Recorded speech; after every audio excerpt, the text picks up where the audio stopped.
hear this.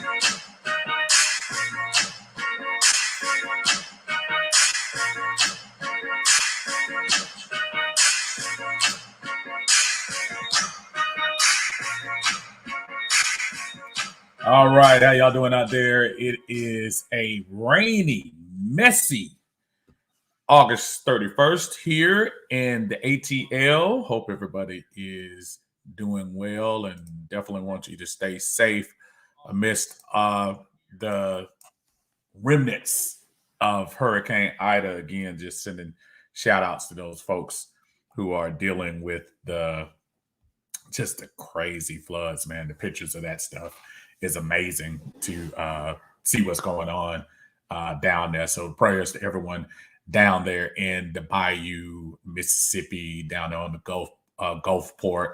Spent a lot of time wasting my money down there. So hopefully all of those things are going well for you. Okay, folks, it is NFL cut down day. And for our Falcons, I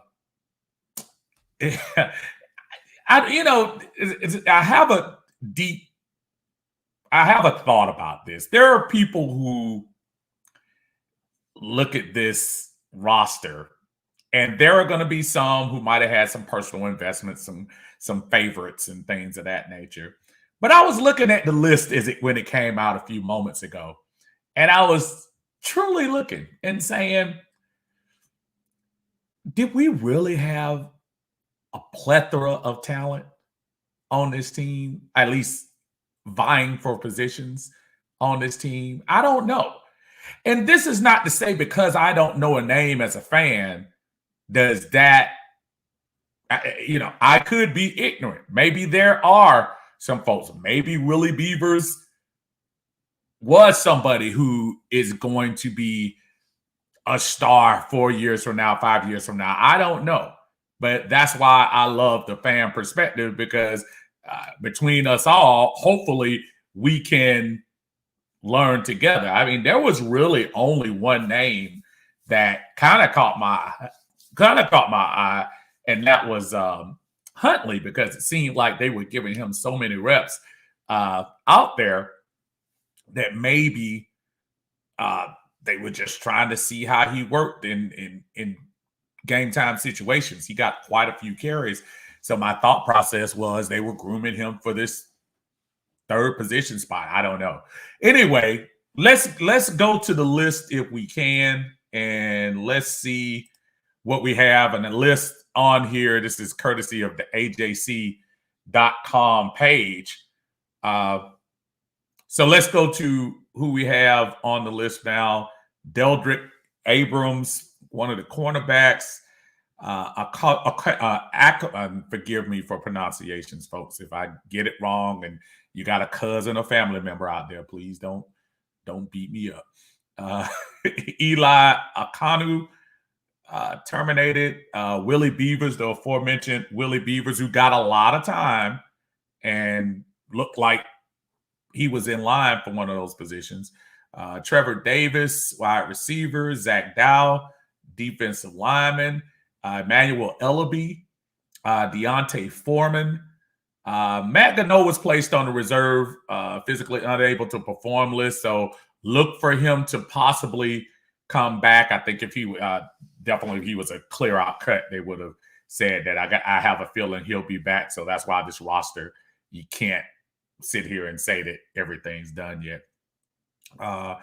Parker Hesse on the reserve COVID list. So that's another slot that may possibly come back. Caleb Huntley, again, just a little bit of a shock, hometown product. A little shocked that he's on the list. Dwayne Johnson, so we can stop all of the he's solid as a rock stuff that they had on there. I saw people say that. Kobe Jones outside linebacker, Sam Jones, offensive line, Dom Maggio, Ryan Newsel, Antonio Nunn, J.R. Pace, John Rainey, Chris Rowland, somebody who got quite a bit of time out there as well. He's waived. So pretty much just about all of the incumbent wide receivers made it, including the popular Frank Darby. So now it's time for you to show up, Brother Frank. Hopefully you will be a very pleasant addition to the team. Offensive lineman Joe Skolthorpe. Offensive linebacker Tuzar Skipper. Defensive lineman Chris Slayton. Offensive lineman Keon Smith. Errol Thompson, David Wells, and Chris Williamson. And of course, as we're looking at the story, courtesy again of the AJC, where they're talking about Huntley and Pace being local players. Now, the interesting thing about this list, let me get with you guys. How you doing, Winston? What is going on, my friend? Brother Jonathan, how are you doing, sir? Steven, how are you? Damien talking about Huntley, probably for a surprise cut. How you doing, Miss Andrietta? Nice to see you today. And Winston comes back and says Huntley should have made it, but we dropped extra running backs to carry 6 wide receivers. Yeah, and here's the thing about today. Remember today, y'all. How you doing, RJ? Good to see you, brother. Remember, y'all, this is probably not it. This is probably not it as far as the roster is concerned. Just as we were looking earlier, Matt Gano is going to be on this team. Gono, I was going to say. He's going to be on this squad. So somebody who's currently on the 53-man roster is probably not going to be here. I was a little surprised that they carried Felipe Franks on the roster. I would imagine he's going to be designated to the practice squad, I'm sure. But I was a little shocked that they carried 3 quarterbacks. But, you know, folks, I was looking, courtesy of NFL.com, I was looking on some of the cut downs made today. There aren't a lot of quarterbacks out there. There really aren't. Aside of, which today has been today's lightning point, hometown hero, Westlake star, Florida laptop stealer, and Auburn national championship quarterback Cam Newton. And I don't want to make this whole thing about that, but I'm gonna try to put a nice shiny bow real quick, because it would be foolish of me not to come on air and not talk about it a little bit. And I'm not going to let this steer the whole narrative. I'm going to try not to. But for those of you, so we keep it Falcon related, for those of you who feel like he should get an opportunity here in Atlanta, I'm going to play devil's advocate. Okay, first I'm going to play Falcon fan. First, let me take that back. I'm going to play Cam Newton fan who's been here in Atlanta for a long time and wants Cam Newton here. So hold on one second. Hey, Cam Newton is out there. Why don't we bring the MVP in from our hometown? He played for Westlake. He was the 2015 MVP. And man, he could even outseat Matt Ryan. Come on, let's get Cam.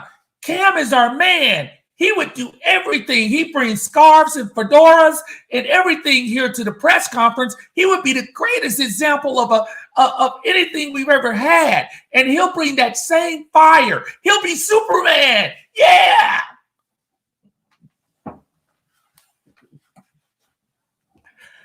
And now to the realistic Falcon fan. How dare you think about bringing Cam Newton to this team? The most ridiculous thing in the world. Cam Newton stole blah, blah, blah, allegedly, from other colleges. Cam Newton has never been anything. Cam Newton is the worst quarterback in the history of the world. His attitude sucks. He's the worst thing since sliced bread. How dare you, as a Falcon fan, come on here and try to say Cam Newton is on here? You fake fans. Falcon fans are all fake. Atlanta Bird game is horrible. Ah!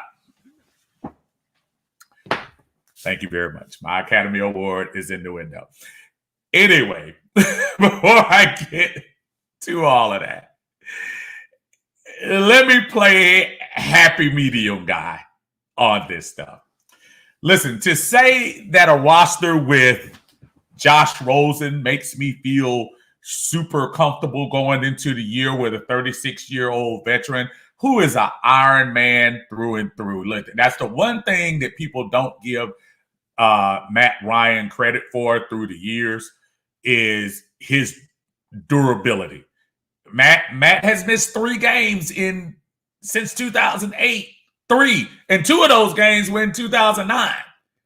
So Matt Ryan, if it's anybody that you can depend on to at least stay as healthy as he can, is Matt. Matt has been that guy. However, your backup quarterback is not meant to save your season. Your backup quarterback is usually meant to be a play setter.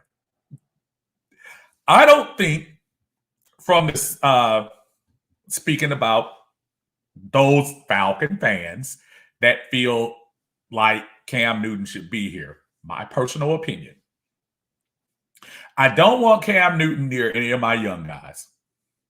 I think Cam Newton has proved in his tenure that he is one of the bigger front runners in the league, which means when things are going well, Cam is on cloud 9.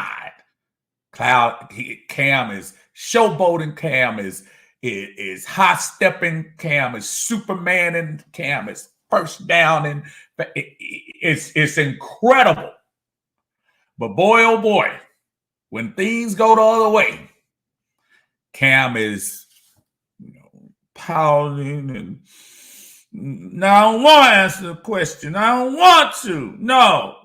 And all of that. And I'm not sure if we need that on a team with this many young guys. I'm not sure if that's what you really want for your team. On the flip side, if I were to sit here and pretend like Cam Newton isn't a upgrade over Josh Rosen, I would just be lying to save my narrative. Josh Rosen came in, had a nice drive against third-string defensive guys, and for somebody who was battling for a job against an undrafted free agent rookie, he did what you're supposed to do. So I don't mind those who go to that side to say, hey, maybe not a good idea. I just think this late in the game, as far as into training camp and things, the Atlanta ties, Cam Newton's persona, and just the baggage that comes along with it, I'm not sure if it's the distraction that you need for this team at this moment. I'm not going to sit here and be like everybody else and like, oh, he's absolute trash and whatever. Hey, listen, he started quite a few games for the New England Patriots and probably the best coach in NFL history last year. I mean, he has some ounces of talent left. And if he had different mindsets about him, I would not mind giving him a shot on the team. But boy, oh boy, I just feel like that would just not be the best thing right now for this roster. For those of you who already have an issue with the quarterback we have now, it amazes me how I hear some folks already will take Cam over Matt. Ridiculous, foolish, because by no means is it a comparison. The 2015 year was amazing. And what Newton did for that Carolina team, probably it will be a long time before that happens again. He literally carried that team to the Super Bowl and basically kind of lost it for him in the Super Bowl. So my take on that before anybody starts asking, and not saying I'm not going to respond to the questions, but for anybody who's just asking my feelings, I'm not going to sit here and pretend like it wouldn't be an upgrade over the situation we have now, but I'm not sure if I want that personality in this particular locker room right now. This is a young team aside of the quarterback. This is a very young team. This is probably a very impressionable team. And though I did see smidgets, small bits of maturity last year with Cam that got erased when he was going up against Little League kids this year. And I know that wasn't all his fault. But I'm just not sure if I want that. Not this coming year. We got way too many issues, way too many other things we have to do and concentrate on than to bring Cam on there on the outside. And boy, oh boy, as soon as Matt makes a mistake in the Mercedes-Benz Dome, when you have a lot of local fans here that's still rooting for Cam, I just think that would be a distraction. So anyway, let me get back to some of the stuff here. Rusty, what's going on? Said Dorian Etheridge made the team. He played well. Surprised we cut Hundley and kept Ollison. I don't know. I'm not sure if I'm as surprised we kept Ollison or not. Don't be surprised if you might see Huntley again. You might. If no one picks him up, it's a possibility. He's going to get picked up by somebody. He ran hard. I really liked the way he ran. He was pretty good in situations. I really did. Brandon says, chill, Steve. Hey, man, I'm sorry. I had to do my little acting skills there. Winston says, Ollison was always safe. That's why he wasn't getting that many carries in the preseason. It's highly unlikely an undrafted player is going to bump a 3-year vet all the way off the roster, maybe down the depth chart, but not the rosters. Winston is almost the same situation with Josh Rosen when you think about it. And I'll even go out and venture this, and I know you can't play Monday morning quarterback with it. It still was going to be tough for Felipe Franks to unseat A.J. McCarron. Even as bad as he looked in that first preseason game, I'm here to tell you, if A.J. would have bounced back and showed anything before he was injured or stuff like that, it still would have been difficult for Felipe to unseat him at second string. And I'll tell you, if Felipe Franks was that impressive, I think we wouldn't have looked at Josh Rosen so quickly. We would have probably taken our time. I think it's always good to have a veteran as your backup quarterback. To me, I think you always need to have a veteran. Matter of fact, if you draft the pick, say for instance Trey Lance, the difference is his veteran is in front of him, so that's a little different. If you Trevor Lawrence, you've got to have a veteran guy behind you, just somebody who's been in the league and that can help you out a little bit, in my opinion. Jonathan said Devontae got cut today too. I did see that. Devontae was cut from the New Orleans Saints. I was a little bit of a shock there. Thought they were going to go with a third back. I'm assuming Sean and Devontae couldn't get over their choke incident a couple of years ago in Atlanta. But that being said, Devontae is gone. There's also somebody else from that New Orleans squad. I'm going to look real quick, and not that I'm trying to concentrate on New Orleans, but yeah, the little punt return guy was cut. What was his name? Tommy Lee Lewis. It's a little bit shocked. Now I know the other little cat, the other little wide receiver, is kind of taking over his spot as that little special guy that runs around. So maybe that's what we were going to. Rusty said, I would feel more comfortable with Cam than Rosen from a football standpoint, but we don't need the extra baggage. I agree. John Harris said, I can't top that performance, Steve. Lisa, Cam, how you doing, ma'am? Cam's maybe going to Dallas, according to reports. And maybe that's a good landing spot for him. Dallas just released Denucci or whatever his name is from the guy who did he start Thanksgiving? Was that Thanksgiving when he played? Forgot what game it was that he played. And he was awful. Marshall says he might play better at home. I hear that, Marshall, and I'm not saying it's not true that he may get inspiration coming back to where it started, back to where his hometown is. But I think from an Atlanta Falcons standpoint, you don't need that distraction.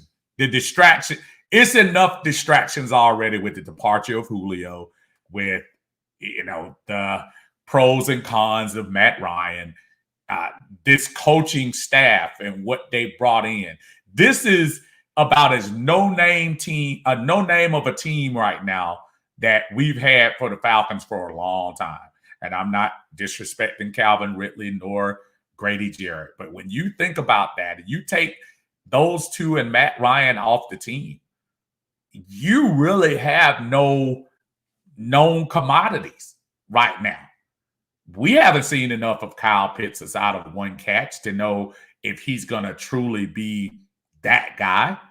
We hope so, but we just don't know. So I am concerned about the talent level on this team. Now, can a coach make a team with less overall talent a great team? Absolutely. Coaches do it all the time. Coaches fool people too. So maybe they can, maybe they can't. Corey said, I would give him a look as a backup. I know a lot of people won't agree with me though. Lisa, how are you feeling about the cuts we made? I think from our talent base, I'm not sure whether there's nothing significant, Lisa, about the folks. There's no one, honestly, aside of maybe Huntley. And when I say surprise, you have to remember he's still an undrafted free agent, and they're undrafted free agents for a reason. Even those who come from FCS schools and HBCU schools who get drafted, and I don't think we drafted an HBCU guy this year. Not Falcons, about the NFL period. I'm not sure if any of them got drafted, unfortunately. But you're already, if you're not a drafted player and you're trying to come on a team, you're already one step behind. I'm sorry. And we were having a discussion yesterday on one of the posts about one of the guys, Keon Smith, the offensive lineman. I didn't realize he was from Fayetteville State University. And when we were talking, one of the guys was saying, oh, well, he's trash. Which is the favorite word of everybody these days, which is interesting to me because I'm not wearing a uniform going out there on the field. So as much as I get disappointed in certain people's play, I know that person who's on the practice squad or who's in training camp has tons more talent on the football team than I do.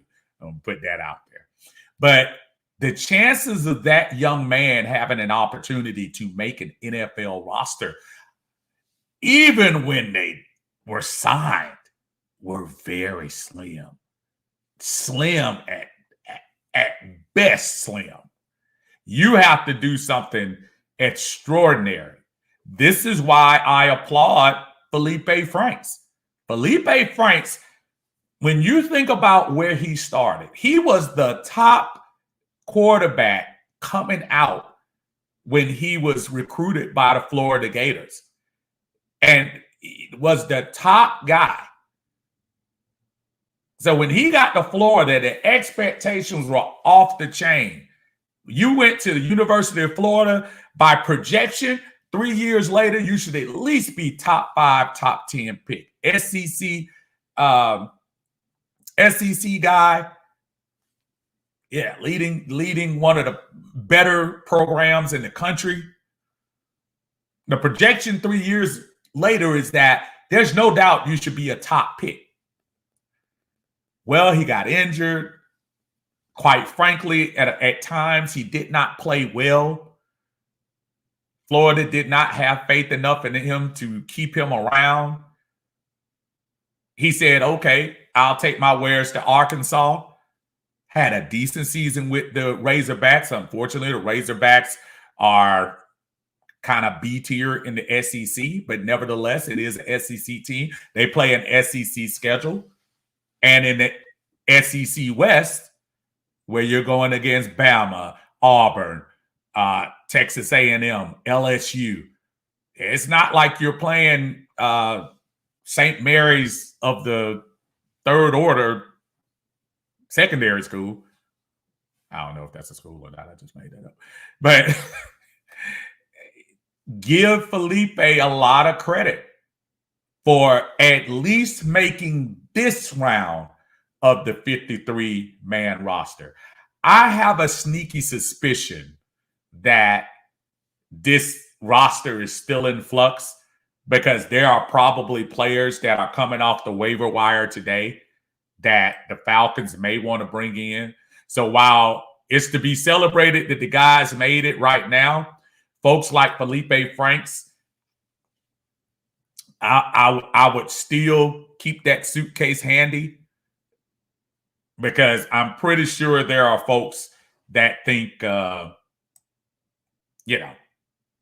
possibly that they could better themselves on the roster with some other moves. Go down here. Corey said, I would give him a look as a backup. I know a lot of people won't agree with me, though. It's not about not agreeing with you, Corey. I think a lot of people are lukewarm on Cam. Cam says, Uncle Steve, I'm happy about Josh Rosen being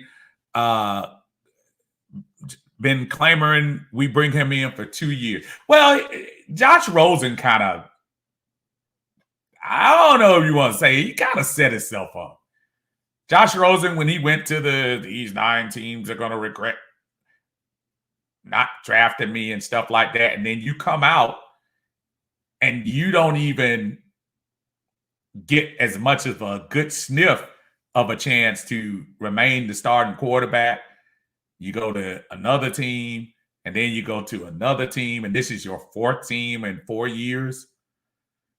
I'm sorry. I understand that he has some talent, but it's got to be something going on there that's keeping him moving from team to team. Maybe he's the 21st century Jeff George. I don't know. But it's something keeping him from sticking with a team. Weston says, I see Franks as a 53 inactive all year. So he doesn't get snatched from the practice squad. I think Smith, the putty, he has the most. That's a really good thought, Winston. And I forgot who I was talking to. I think it was my son or whatever.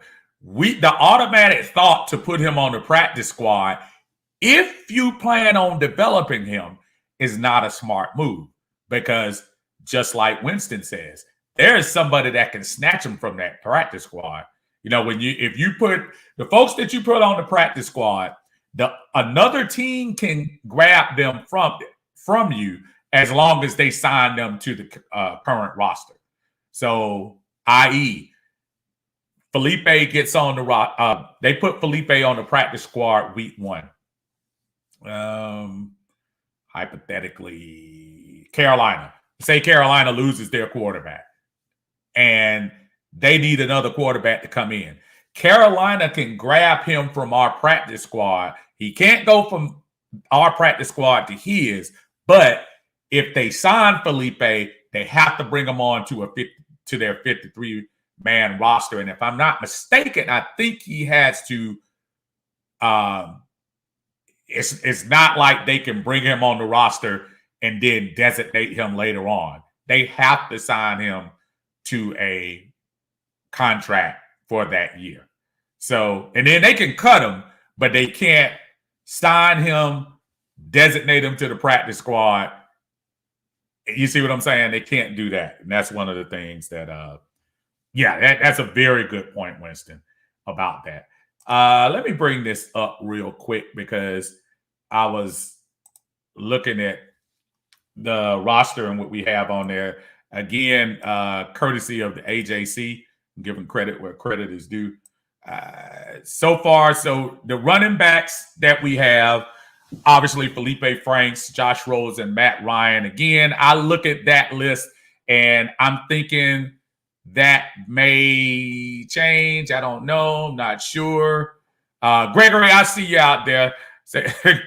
Gregory just came in and said, I could wear my Grady Jarrett jersey at ATL and not feel out of place. I still rep Atlanta and Dallas for all 5 years I stayed there. Gregory, if I make it down there for that game, brother, I'm going to look you up and see how you're doing, brother. Always appreciate you joining us on the Uncle Steve's Lounge on YouTube. Thank you very much. So let's look again. Quarterbacks, Felipe, Josh Rosen, Matt Ryan. Defensive line, we kept 6. Jonathan Bullard, who had a good game. John Kaminsky, I think this is a do-or-die year for Kaminsky because this is year number 3, and I know he was supposed to be that special guy from the FCS school that was supposed to be next level and all of that. I think this is going to be put up or shut up for him this year. Brother Marlon made the team. Great job. And, of course, Grady and Taquan on the team as well. Running backs. Mike Davis, Quadre Allison, Cordero Patterson, and Keith Smith. Now, Keith Smith, who plays a lot of fullback, but if you notice, they did have him at the running back position a couple of times this year and for a couple of plays. So don't be surprised if there could be another pickup. That's actually a pretty light roster for running backs. If you ask me, I would love to see him on that team. All right, outside linebackers, not a huge surprise here. Brandon Copeland, Dante Fowler, Stephen Means, my brother from Notre Dame, who I'm going to try to pronounce his name before the year's out, but I don't want to embarrass myself right now. And my brother, Jacob Tua. See, I don't want y'all talking about me when I'm messing up these names, man. But this is somebody's child, so I don't want to mess it up. So JTT. I might call him JT like Justin Timberlake. JTT. All made it from the linebacker position. Look for good things out of Jacob, too. Jacob showed up in preseason and everything. Wide receivers, Christian Blake made it. He was somebody that I was kind of scared of that they might not have him on the roster. They re-signed him 1 year. My brother, Frank Darby, for those folks who were on the Frank Darby rah-rah train, he made the team. Made a couple of good catches last game. Give him credit. Russell Gage ready to step into his wide receiver 2 position. Calvin Ridley. Tajay Sharp, who started fast and ended a little questionable. I'm sure his familiarity with the offense is probably what's keeping him on the team. And, of course, Alameda for that deep threat that I look for. Inside linebackers, great job by Dorian Etheridge making the team.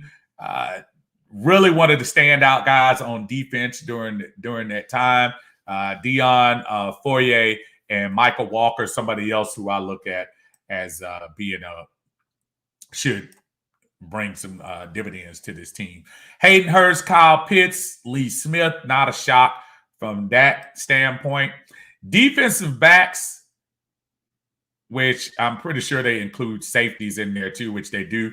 Richie Grant, TJ Green, Darren Hall, Deron Harmon, who looks like he might be the starting safety next to Richie Grant, Eric Harris, Jalen Hawkins, Fabian Moreau, Isaiah Oliver, and Kendall Sheffield. Folks, we keep talking about them, and they keep staying on the team. AJ Terrell and Avery Williams. Offensive line, a little bit of a shock with Willie Beavers not making the team a little bit. Looked like they were giving him a good look, almost kind of the same thing with Huntley. I thought the looks they were giving him seemed like they had plans on keeping him on. But it looks like we're going to go with Josh Andrews, Drew Dahlman, Hennessy, Lindstrom, Mayfield, McGarry, and Jason Spriggs. Of course, long snapper Josh Harris, Younghoe Koo, and our new kicker, brother Cameron End. Let's call him that. Cameron End. So not really a whole lot of surprises, folks. I'm not going to sit here and try to pretend like there's any big shocks on that team that we didn't make it, that he didn't make the team. So Tracy says, but has he shown enough for somebody to sign him to an active roster? And I'm pretty sure you're talking about Felipe Franks, I hope. I mean, listen, you see size, you see athleticism. If you're a coach that thinks, kind of think how Winston was saying with the putty, if you think you're that coach that can mold talent, Felipe Franks is not a bad person to start off with. 6'7", 6'6", 6'7", big guy, not groundbreaking speed, but definitely looks like it's going to take more than one hand to pull him down. So if you're a coach that looks at that and he's young and he does have arm strength, there are a lot of variables as to probably why he didn't get drafted.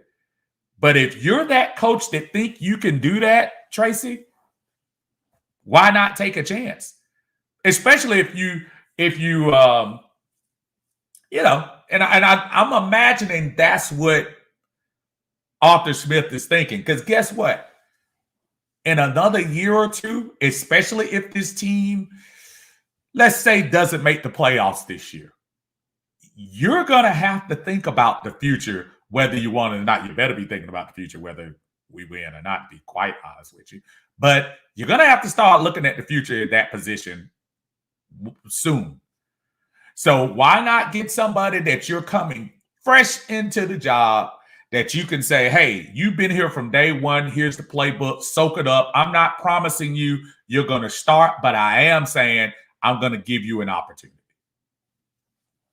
Brother Armani, what's going on, man? Say Darby made it. Yes, he did. Yes, he did. Melvin said I didn't see Fowler. Yeah, maybe you were looking at the lineman, but Fowler is officially a linebacker. So, Cam, I told everybody Frank would made it. Kendall should have been dropped. Yeah, that's the crazy thing, man. The Kendall Sheffield, Isaiah Oliver. You know how it is when you're at a job and you're working with somebody and you're doing that same job and you sit there and you're looking and you say, how did you get this job? You must interview well. Well, I don't know what Isaiah Oliver and Kendall Sheffield do year in, year out when we have those intro interviews and whatever, but it's enough to keep them on the roster. This is Isaiah's fourth year, and if I'm not mistaken, this is Kendall's fourth year too, right?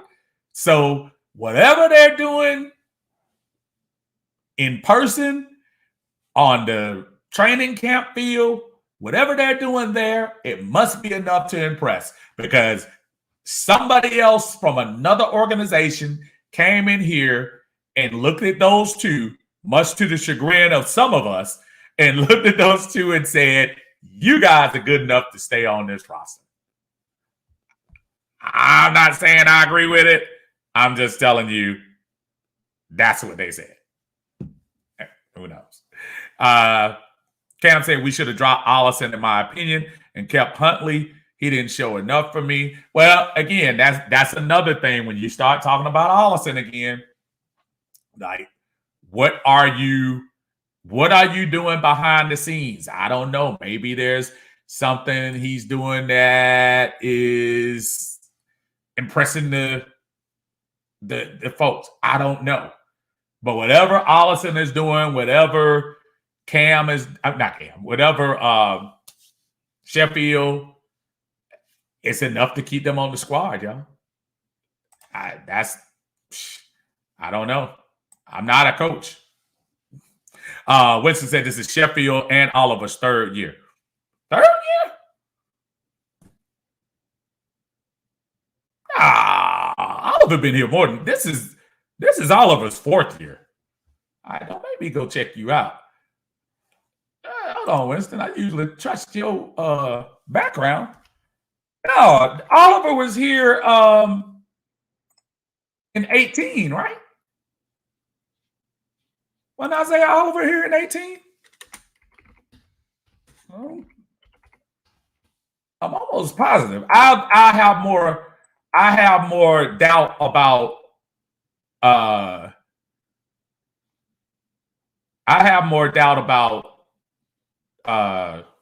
yeah, this is Oliver's fourth year. Yeah. Okay. Yeah, okay. Sheffield, I can agree with. I know Oliver's been here for a minute. Yeah, my bad. False Star said Oliver,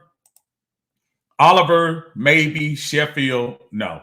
Okay, so Oliver's been here for 4 years. And I know Oliver was here the year that all of the defense went down. Because remember that.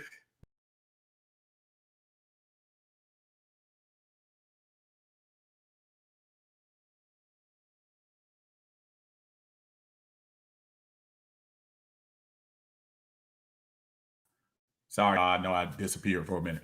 That was the season when Neil, Rico, Grady, and everybody went down at the very beginning.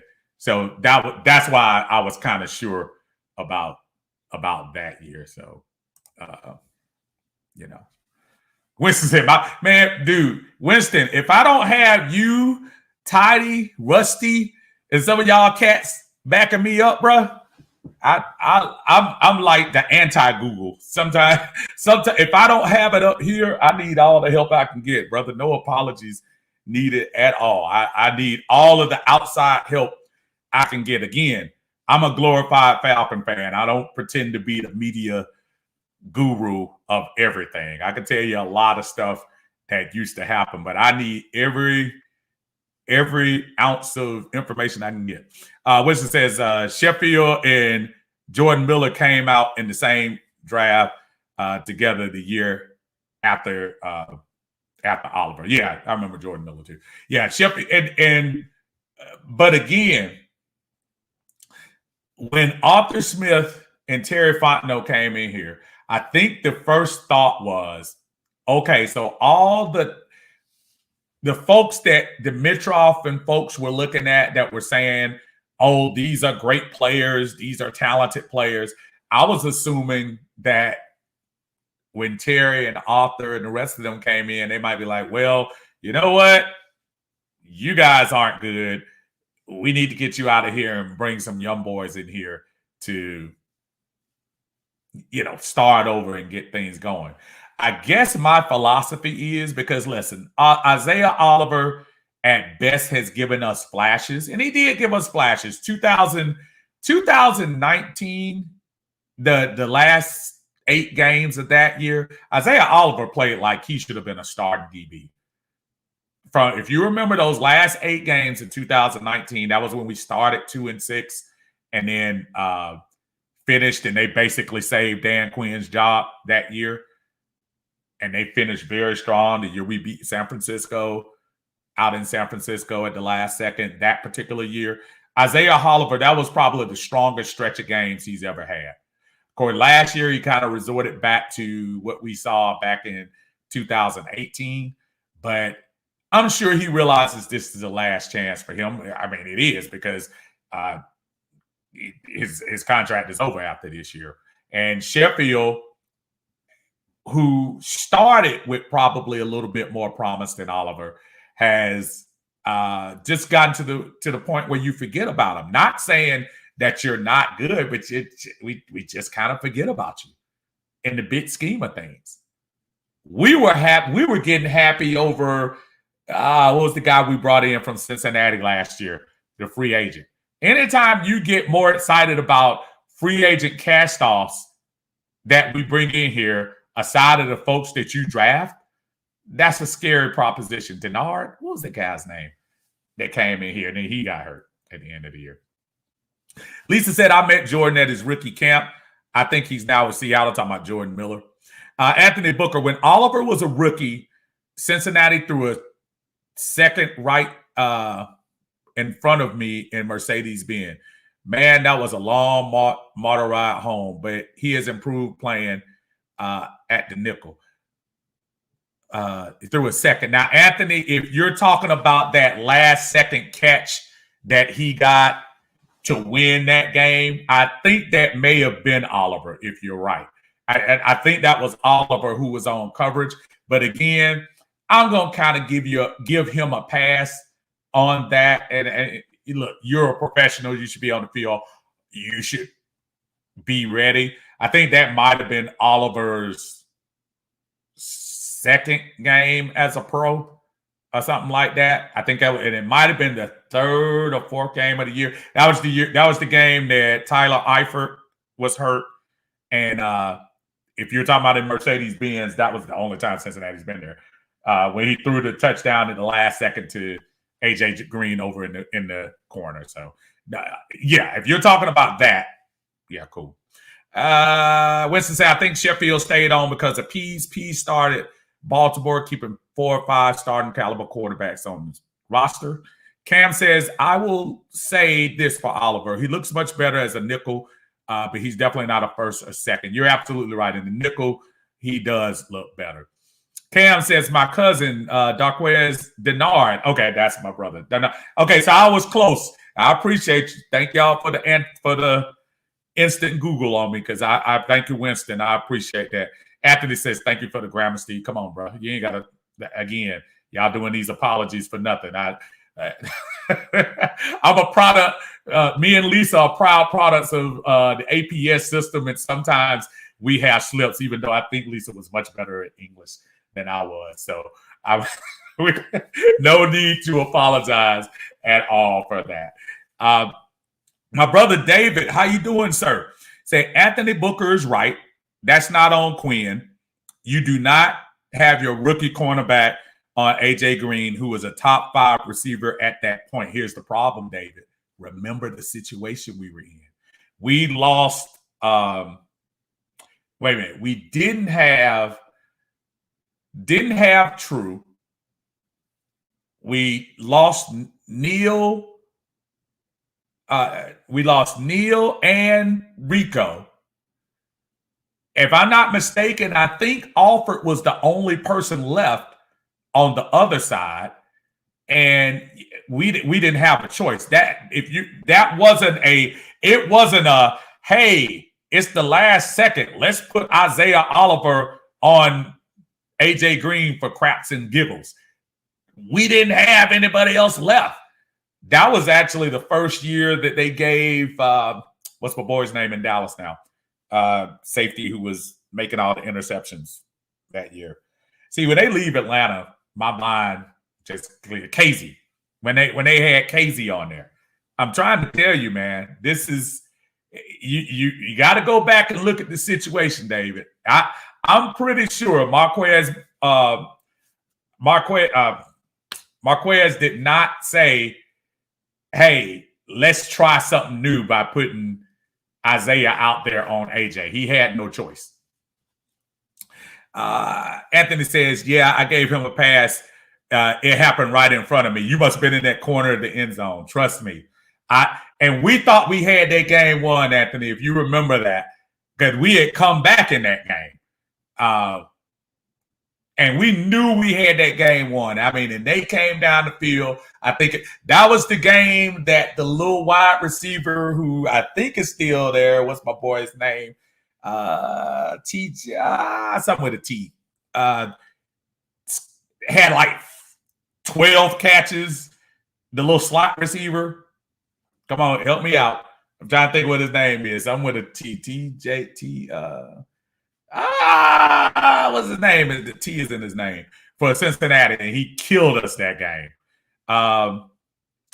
Let's see. Robert, how you doing, sir? Do you trust this 53-man roster? Ooh. Robert, I'm going to tell you this. I trust the coach. I'm not going to say I trust the roster, but I trust the coach.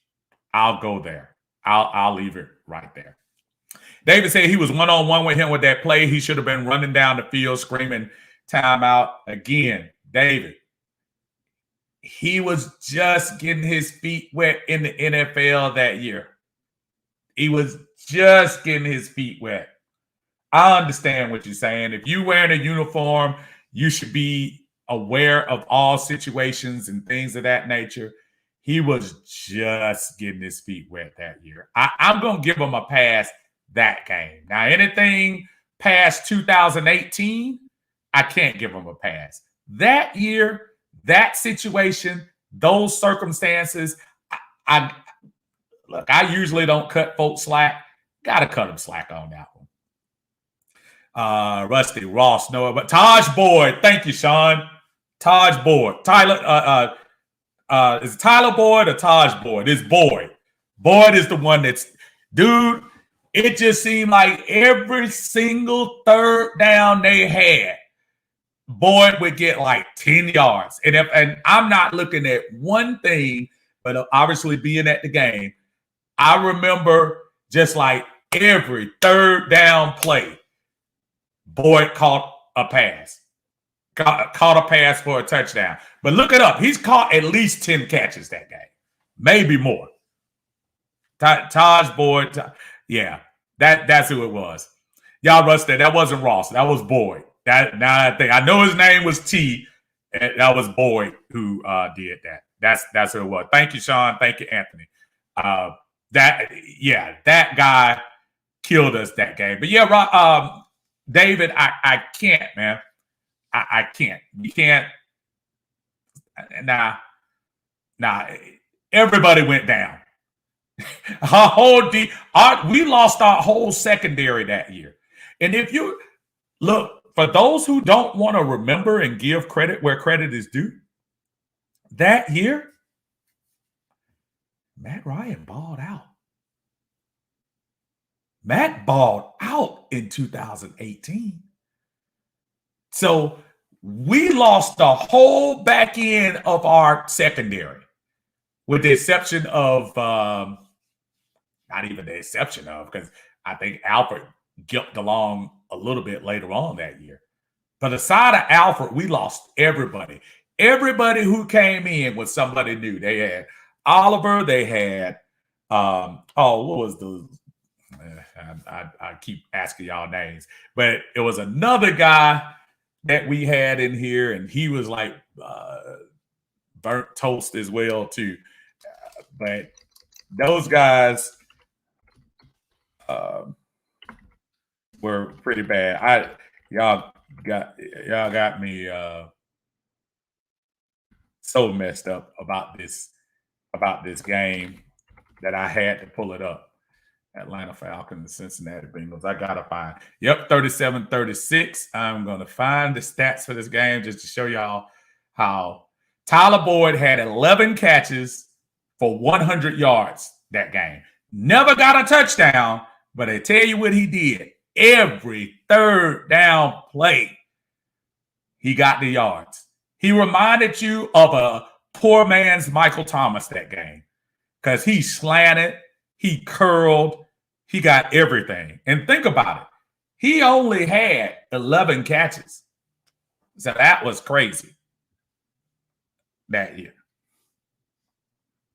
So that was ridiculous. Yeah, Sean said he went crazy on this. Sean says Matt threw 35 touchdowns, 7 picks the year that no one cared. And the problem was, Sean, we couldn't stop anybody. That was the year that was the year that we could not stop a soul. That year was so lost, because remember, we were coming off a 2017 defensive effort that made you have hope for 2018. There were people down on Sarkisian because he couldn't carry the torch from what Kyle did in 2016. Sarkisian struggled in 2017. The defense balled. As far as Atlanta Falcon revisit his history is concerned, the defense balled out that year by Atlanta Falcon standards. So going into 2018, you were thinking you were going to get that, big time. You thought you were going to get that big time defensive effort that you got in 2017 going into the next year. And Steve Sarkisian told us, hey, we're about to throw this thing around this year. And look what happened. That year, Falcons probably averaged close to 30 points a game. We just couldn't stop anybody. On top of getting swept by the AFC North, I think every single team beat us that year in the North. I know Baltimore came down here in the aforementioned Cincinnati game. Baltimore, if I'm not mistaken, that might have been Lamar Jackson's second or third game. All he did was run around on us. He was nowhere near the MVP type player that he was now. But he ran, he could throw to save his life. And I think Baltimore's defense just shut us down. Came in here and destroyed us. But that particular year, when you start talking about lost, and you're out, when you say no one cared, it probably was. No one did because our defense, we knew however many points we scored. We scored 36 in that game and lost. David says, I was talking about Quinn. Quinn had to see Oliver one-on-one with Green and call that timeout. I'm confused. You would not specify. Okay, I got you, David. I got you. Well, you make sense all the time, brother. I'm not jumping on you. I'm just saying I thought you were talking about from an Oliver standpoint. You're absolutely right. From that point, somebody from the coaching staff has to see what's going on because contrary to belief, the players might be young, but the coaches on the sidelines aren't.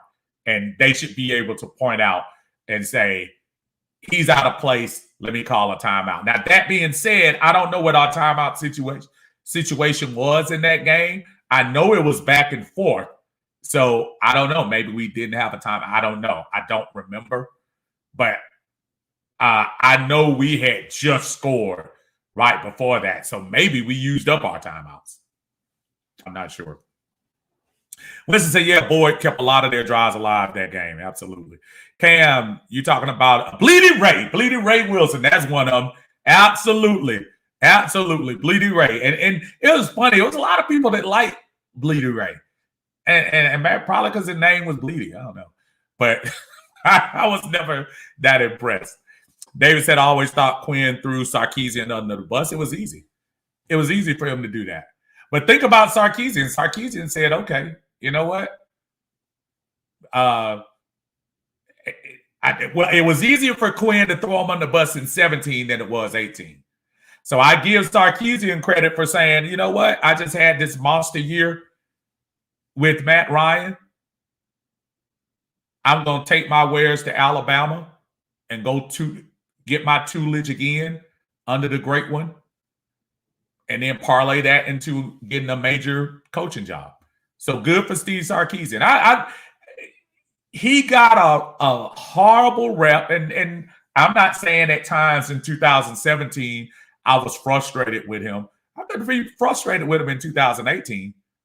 For all of those, it was amazing to me, too. There were people that were ready to get rid of him in 18 after the season. I'm like, really? Did y'all just see what he put on the field? Did you just see what he did? I don't know. I guess there were some people that were. Anthony says Tevin Coleman had a good year offensively in 2018, too. And what frustrated me about that, Anthony, is because at that point in 2018, we should have realized that Tevin was the guy to keep. For those of you who remember the origin of the Tevin Coleman, Devonta Freeman thing, Coleman was drafted second round, wasn't it? And Tevin Coleman was slated to be the starting running back for the Atlanta Falcons at the beginning of 2015. And Tevin got hurt, and Devonta had to come in and spell him. And Devonta got the ball and never stopped. So give Devonta credit for taking advantage of a situation. But remember, Tevin Coleman was always considered by the organization with Dan Quinn at that time to be the guy. Devonta wasn't expected to be that guy. That's why I say he jumped the gun when we gave Devonta all that money. Coming off the Super Bowl year, Devonta was the first one to test the equity of the Super Bowl appearance. He was the first one to test it. We just made it all the way to the Super Bowl. We have an offense that can't be stopped. We had a year that were inches away from celebrating a championship. Let me take that to the negotiating table and see what I can roll with it. Y'all don't make the Super Bowl without me. And I'm not talking about individual or by itself, but to say that his efforts weren't contributing to what we did that year is not true. He did, contributed a lot. I just say from a Falcon standpoint to say, if you think you're that big time, we'll let you go and we'll start with the guy we wanted from the beginning and bring somebody else in here. You don't think in 2000, from the year leaving off of 2016 going into 17, you couldn't find a running back that wanted to play in that offense? Even when Kyle left. But still, at that time, you had Sanu, you had Julio, you had Tevin Coleman, you had Austin Hooper. You still had pieces of that offense. If Devonta Freeman wanted to roll and go, I think to me, that move was started the demise of this franchise, because I think that was when, from a financial standpoint, we started really veering off course. In addition to Trufant re-signing him. Trufant really only gave us, honestly, another 8 weeks of good ball after we extended his contract. Of course, Matt Ryan, it's kind of hard on that one. As much as I want to sit here and dog out the signing now, because we're playing Monday morning quarterback. He was coming off an MVP season and coming off a playoff season. If I'm an agent, I'm pushing for him to get top 5 money. Turns out he got the biggest contract at that time for a quarterback. What were you supposed to do? Julio Jones come begging 2 years in a row to redo his contract. What are you going to do at that time? Tell Julio to walk? It's not like he would have been able to walk anyway. He still was under contract. But what are you going to do publicly? Tell the world that at his peak, Julio can go? There were some decisions made along that time that were very questionable. So from that standpoint, we were in a bad position. What's going on, Christian? How you doing, sir? Cam says, nice Sarkisian is at Texas, and that team looks amazing. And it would be good, Cam, if he can turn that Texas team around. If he can turn them around, and when I say turn them around, bring them back to 12-0, 11-1, not 8-3, 7-4. When I was growing up, Texas 7-4 was blasphemous. No way in the world that team was that bad. So I think that was a good move for him. David says Coleman was drafted in the 3rd. I don't think it was Coleman getting hurt more than it was his bad case of fumbleitis. No, he got hurt. He did get hurt. He got hurt. He won the starting job, David. Going into that first year he got drafted, he won the starting job. He got hurt before the season started. That's why he didn't play. Go back and check it out. He got hurt. He did fumble a lot. but he got hurt. He got the starting job going into the beginning of the year that year. He got hurt. Devonta came in and played. And I'm pretty sure that was 2015, if I'm not mistaken. And you're probably right about the third round. Christian said our front office was like, yeah, go ahead and get your money, Tim. We could get another running back just like you ASAP. And that's the crazy thing, Christian. You probably should have paid Devonta somewhere in that realm. But you paid Devonta Freeman like he was one of the top running backs in the league. That was not smart. Winston said True was never the same after that pec tear. And yeah, that's unfortunate too. Yeah, injuries are just truly unfortunate. And when you gamble, when you sign somebody and they get hurt, it's football. It's going to happen. It's going to happen every time. Think about the young kid. I know he didn't sign a contract, but I was thinking about him because my son just drafted him in fantasy and now he's done. J.K. Dobbins, who is probably at the end of this year away from probably signing an early extension. You probably don't want him to get to his last year. I know he was second round pick and has a year or two, but he's going to be the man when he's healthy. And now he's out for the year. It's tough. Travis Etienne down in Jacksonville. Looking forward to some things from him this year. Hurt football, it's contact sport. It happens. Rusty, somebody mentioned it earlier, and I agree. Felipe ain't hitting the practice squad. Arthur sees something in him, and he ain't going to take the chance of getting snatched, healthy scratch most of the season. I don't have an issue with that. Not at all. Christian, I know I'm coming in late. Were you at the game Sunday? How was the vibe with the fans? Christian, at the very last hour, I ended up giving that away to a good friend. So they got a chance to go. I'm saving my energy for September 12th, but I did plan on going, but I didn't. Winston, Coleman got hurt in training camp, then Free caught the hot hand and ran with it. And I'm pretty sure that's what happened. I kind of thought that was the case. I wasn't trying to correct just to correct, but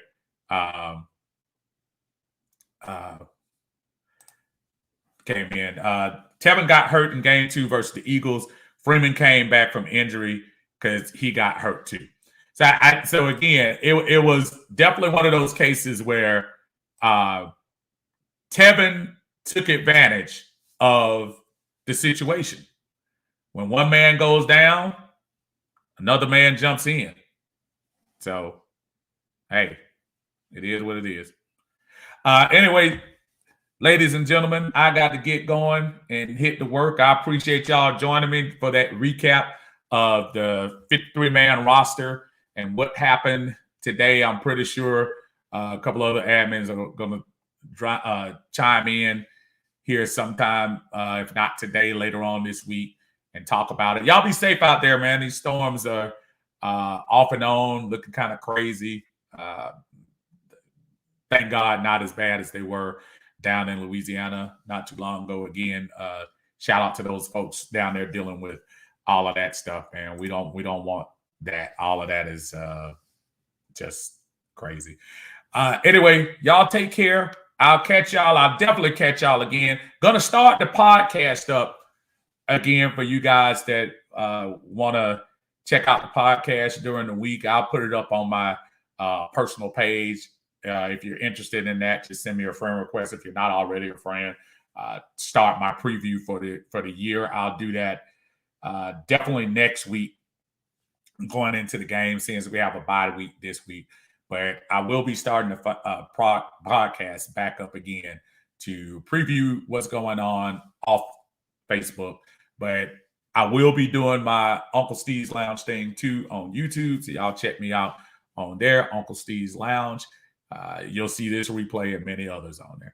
Until then, y'all take care, man, and have a blessed Tuesday. And we'll catch y'all later on. To all my guys who are going on Uncle Steve's Lounge, thank y'all so much. I appreciate y'all. Y'all take care.